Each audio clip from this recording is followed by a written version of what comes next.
सोमवार व्रत कथा। सोमवार का दिन शंकर भगवान को समर्पित होता है। आज के दिन भक्त भोलेनाथ को प्रसन्न करने के लिए विशेष पूजा अर्चना करते हैं।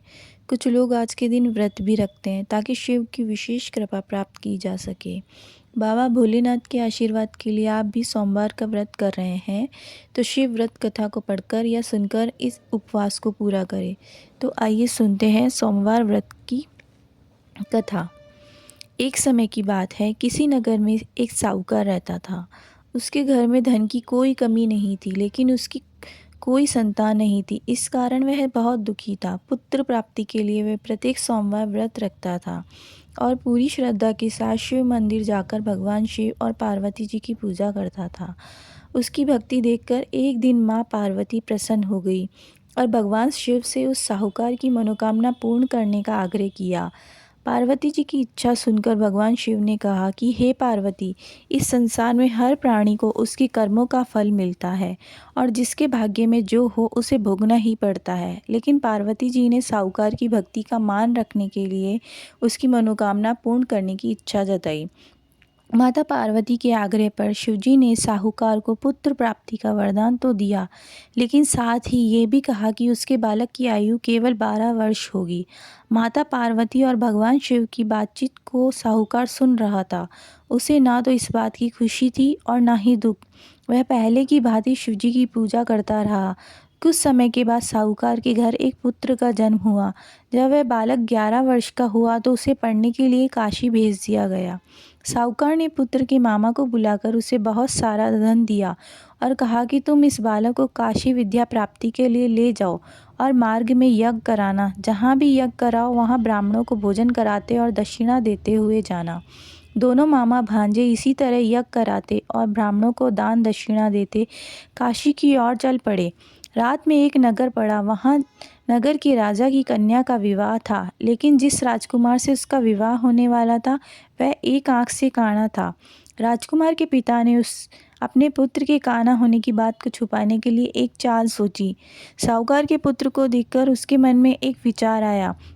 उसने सोचा, क्यों ना इस लड़के को दूल्हा बनाकर राजकुमारी से विवाह करा दूं। विवाह के बाद इसको धन देकर विदा कर दूंगा और राजकुमारी को अपने नगर ले जाऊंगा। लड़के को दूल्हे के वस्त्र पहनाकर राजकुमारी से विवाह कर दिया गया। लेकिन साहूकार का पुत्र ईमानदार था। उसे ये बात न्याय संगत नहीं लगी। उसने अवसर पाकर राजकुमारी की चुन्नी के पल्ले पर लिखा कि तुम्हारा विवाह तो मेरे साथ हुआ है, लेकिन जिस राजकुमार के संग तुम्हें भेजा जाएगा वह एक आँख से काना है। मैं तो काशी पढ़ने जा रहा हूँ। जब राजकुमारी ने चुन्नी पर लिखे बातें पढ़ी तो उसने अपने माता पिता को यह बात बताई। राजा ने अपनी पुत्री को विदा नहीं किया, जिससे बारात वापस चली गई। दूसरी ओर साहूकार का लड़का और उसका मामा काशी पहुँचे और वहां जाकर उन्होंने यज्ञ किया। जिस दिन लड़के की आयु 12 साल की हुई उसी दिन यज्ञ रखा गया। लड़के ने अपने मामा से कहा कि मेरी तबीयत कुछ ठीक नहीं है। मामा ने कहा कि तुम अंदर जाकर सो जाओ। शिवजी के वरदान अनुसार कुछ ही देर में उस बालक के प्राण निकल गए। मृत भांजे को देख उसके मामा ने विलाप शुरू किया। संयोगवश उसी समय शिवजी और माता पार्वती उधर से जा रहे थे। पार्वती ने भगवान से कहा, स्वामी, मुझे इसके रोने के स्वर सहन नहीं हो पा रहे हैं। आप इस व्यक्ति के कष्ट को अवश्य दूर करें। जब शिवजी मृत बालक के समीप गए तो वे बोले कि यह उसी साहूकार का पुत्र है जिसे मैंने 12 वर्ष की आयु का वरदान दिया। अब इसकी आयु पूरी हो चुकी है। लेकिन मातृ भाव से विभोर माता पार्वती ने कहा कि हे महादेव, आप इस बालक को और आयु देने की कृपा करें, अन्यथा इसके वियोग में इसके माता पिता भी तड़प तड़प कर मर जाएंगे। माता पार्वती के आग्रह पर भगवान शिव ने उस लड़के को जीवित होने का वरदान दिया। शिवजी की कृपा से वह लड़का जीवित हो गया। शिक्षा समाप्त करके लड़का मामा के साथ अपने नगर की ओर चल दिया। दोनों चलते हुए उसी नगर में पहुंचे जहां उसका विवाह हुआ था। उस नगर में भी उन्होंने यज्ञ का आयोजन किया। उस लड़के के ससुर ने उसे पहचान लिया और महल में ले जाकर उसकी खातिरदारी की और अपनी पुत्री को विदा किया। इधर साहूकार और उसकी पत्नी भूखे प्यासे रहकर बेटे की प्रतीक्षा कर रहे थे। उन्होंने प्रण कर रखा था कि यदि उन्हें अपने बेटे की मृत्यु का समाचार मिला तो वह भी प्राण त्याग देंगे, परंतु अपने बेटे के जीवित होने का समाचार पाकर वह बेहद प्रसन्न हुए। उसी रात भगवान शिव ने व्यापारी के स्वप्न में आकर कहा, हे सृष्टि, मैंने तेरे सोमवार के व्रत करने और व्रत कथा सुनने से प्रसन्न होकर तेरे पुत्र को लंबी आयु प्रदान की है।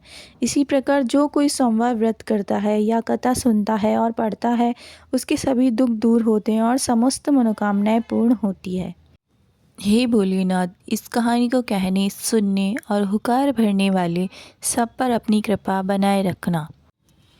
आपको कहानी पसंद आई हो तो मेरे चैनल को लाइक करें, शेयर करें और सब्सक्राइब करें। धन्यवाद।